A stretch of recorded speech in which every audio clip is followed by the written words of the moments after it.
Hello everyone, welcome back. In this video we're going to talk about how powerful an AK-47 is.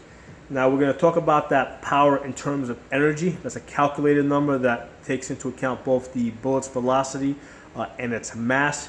I did a prior video where I really went into the details of that. If you guys are interested, that video is called How Powerful an AR-15 is. So if you haven't seen that video, go check it out. So in this video I'm just going to jump straight into it. So I have a chart here. Over here I have the yards, starting from 0 going out to 500. And in this column over here I have the AK-47 shooting the 7.62 by 3.9, okay?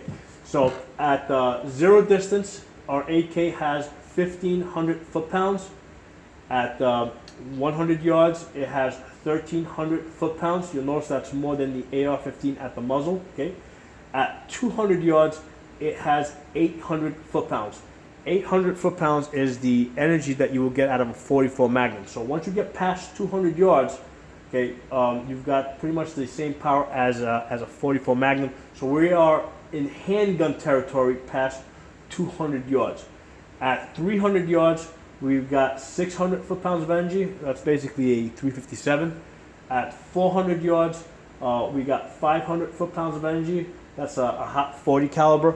And at 500 yards, we got 400 foot-pounds of energy. That's a weak 40 caliber, okay? So in my opinion, once you get past 300 yards, you are solidly in handgun territory with either one of these cartridges. So they're both gonna pretty much do the same thing. So I don't think there's any significant difference past 300 yards. Likewise, in the first 100 yards, they're both well above 1,000 foot-pounds of energy. They're both going to have the same incapacitating effect. They're both going fast enough to make a hole plus cause damage to surrounding tissue. So the first 100 yards doesn't make a difference. 300, past 300 yards, it does not make a difference. The place where I see the biggest difference is between the 100 yards and the 200 yards. Okay.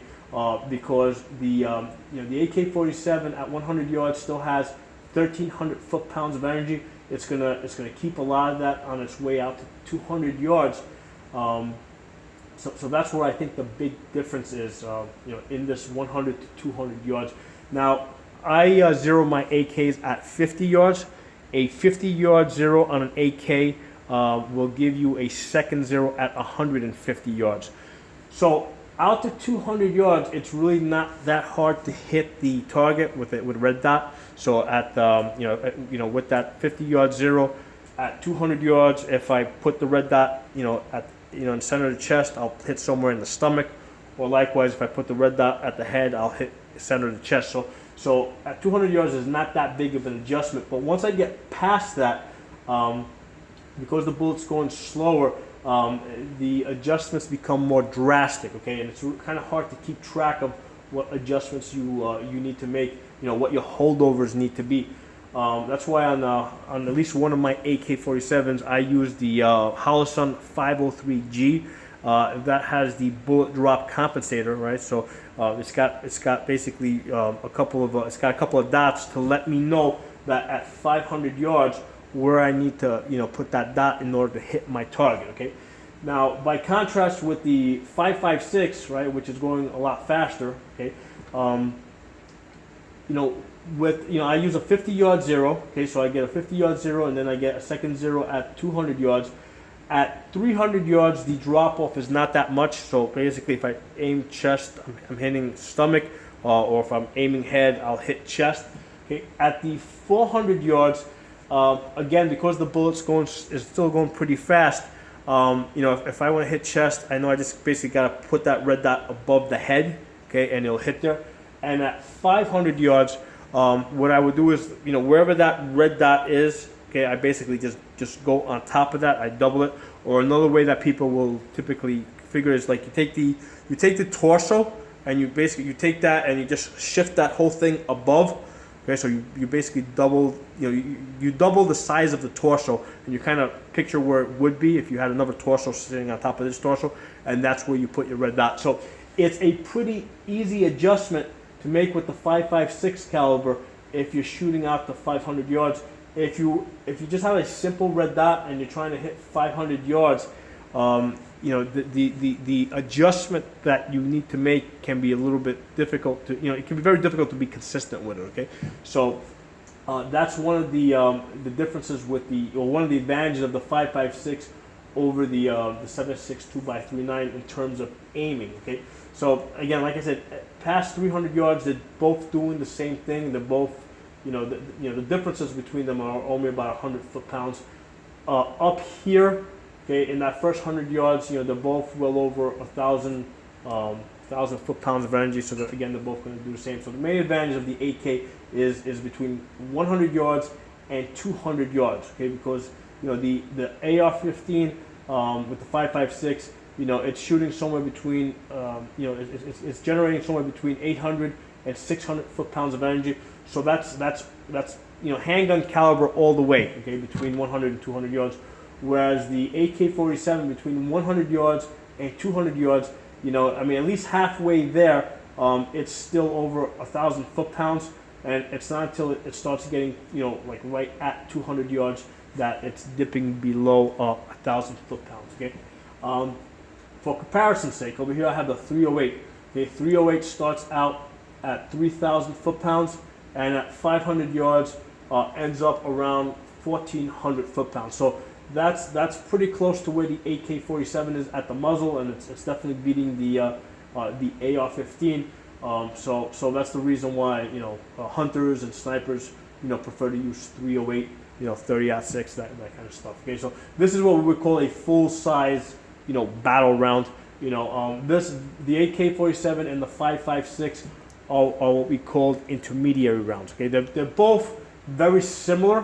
And again, in the first 100 yards, I don't see a significant difference as far as the effect, you know, that they would cause. Past 300 yards, again, no significant difference.